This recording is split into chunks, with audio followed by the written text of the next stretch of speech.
Welcome to KR engineering and career guidance YouTube channel. KR engineering and career guidance YouTube channel వీక్షిస్తున్న వ్యూయర్స్కి స్వాగతం, సుస్వాగతం.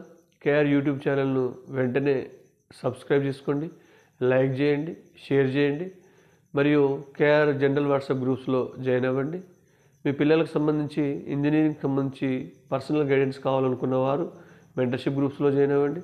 2025 admissions complete అయ్యేంత వరకు నిరంతరం మీ పిల్లలకి గైడెన్స్ ఇస్తూ వారికి సరి అయిన వెబ్ ఆప్షన్స్ అందించి ఒక టాప్ ఇంజనీరింగ్ ఇన్స్టిట్యూట్స్లో చేయించేంత వరకు కూడా కేఆర్ గైడెన్స్ బాధ్యత తీసుకుంటుంది. ఈ అవకాశం యూటిలైజ్ చేసుకోవాలని కోరుతూ, మరి చాలామంది జేఈ రాయబోతున్నారు. మనకు జనవరి 22 నుంచి జనవరి 31 మధ్యన సెషన్ 1కి సంబంధించి జేఈ పరీక్ష నిర్వహణ జరుగుతుంది. దానికి పిల్లలందరూ సీరియస్ ప్రిపరేషన్లో ఉన్నారు. మరి మనం దాదాపు స్టూడెంట్స్ అందరికీ 99 అబోవ్ పర్సెంటేజ్ టార్గెట్గా పెట్టి ఉన్నాం. 200+ స్కోర్ చేసేటైతే మీకు ఆల్మోస్ట్ ఆ రేంజ్లో పర్సెంటేజ్ రావచ్చు. కొంత ఎక్కువ మార్కులు కూడా రావడం అంటే పేపర్ యొక్క సరళిని బట్టి ఉంటుంది.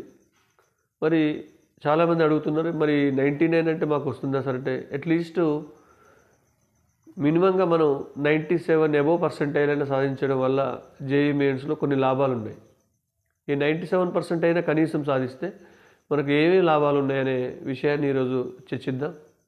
దీనిలో 97 అబోవ్ పర్సెంటేజ్ కనీసం మీరు సాధించిన అట్లీస్ట్ ఇది మీ టార్గెట్ 99 అబోవ్నే, బట్ లీస్ట్గా చెప్తే 97 అబోవ్ పర్సెంటేజ్ సాధించడం వల్ల మీకు కొన్ని ఎన్ఐటీస్ కానీ, ట్రిపుల్ కానీ, జిఎఫ్టిఎస్లో కానీ సీట్లు వచ్చే అవకాశాలు ఉన్నాయి.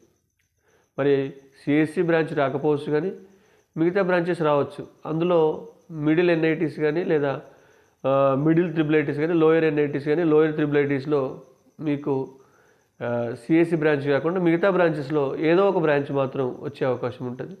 మరి ఇవే కాకుండా చాలా వరకు డీమ్డ్ యూనివర్సిటీలో మీకు ఈ యొక్క స్కోర్తో మీకు అడ్మిషన్ లభిస్తుంది. అక్కడ మీకు ఫీజు కూడా రిబేట్ ఇవ్వడం జరుగుతూ ఉంటుంది.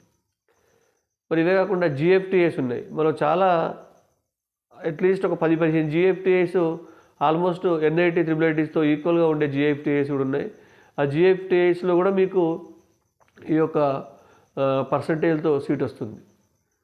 మరి ఇవి కాకుండా మిగతా ప్రైవేట్ డీమ్డ్ యూనివర్సిటీస్ కాకుండా జోసాలో కాకుండా మనకు జోసా తర్వాత మళ్ళీ సీశాబ్ కౌన్సిలింగ్ ఉంటుంది. ఈ సీశాబ్ కౌన్సిల్లో జోసా కౌన్సిల్లో మిగిలిన వాటికి సీశాబ్ నిర్వహిస్తారు.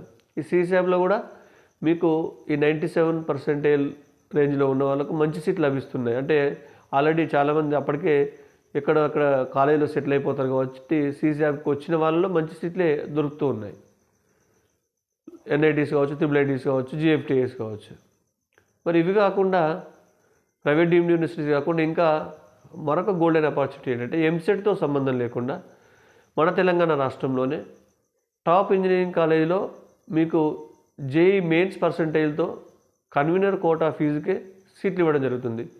గత 3 సంవత్సరాలుగా దాదాపు 100 మందికి కేఆర్ గైడెన్స్ పూర్తి అవగాహన కల్పించి జేఈ మెయిన్స్ స్కోర్ ద్వారా బి కేటగిరీలో చాలామందికి సీట్లు ఇప్పించడం జరిగింది. దాదాపు బి కేటగిరీలో ఎక్కువ వీడియోస్ చేసింది మనమే, బి కేటగిరీ నుంచి అవగాహన కల్పించింది మనమే. 3 years నుండి చాలామంది అసలు బి కేటగిరీ గురించి తెలియని వాళ్ళకు కూడా మనం బి కేటగిరీ గురించి తెలియజేసి వారికి అప్లై చేయించి వారికి టాప్ ఇన్స్టిట్యూషన్లో సీట్లు, వాళ్ళకి ఎంసెట్లో ర్యాంక్ రాలేదు, మరి ఇప్పుడు జేఈ ద్వారా వాళ్ళు టాప్ ఇన్స్టిట్యూట్లో మళ్ళీ అది కూడా కన్వీనర్ ఫీజుకే. బి కేటగిరీ అంటే మీరు భయపడాల్సిన అవసరం లేదు, ఇదే కన్వీనర్ ఫీజుకే మీకు సీట్ వస్తుంది. అంటే ఇన్ని అవకాశాలు ఉన్నాయి కాబట్టి ఖచ్చితంగా కనీసం 97% వరకు అయినా అట్లీస్ట్ లీస్ట్ సాధిస్తే మీకు ఉపయోగకరంగా ఉంటుందని తెలియజేయడం జరుగుతుంది. ఇది లీస్టు మాత్రమే, మీ యొక్క టార్గెట్ మాత్రం above 99%, 200+ marks. Thank you one and all.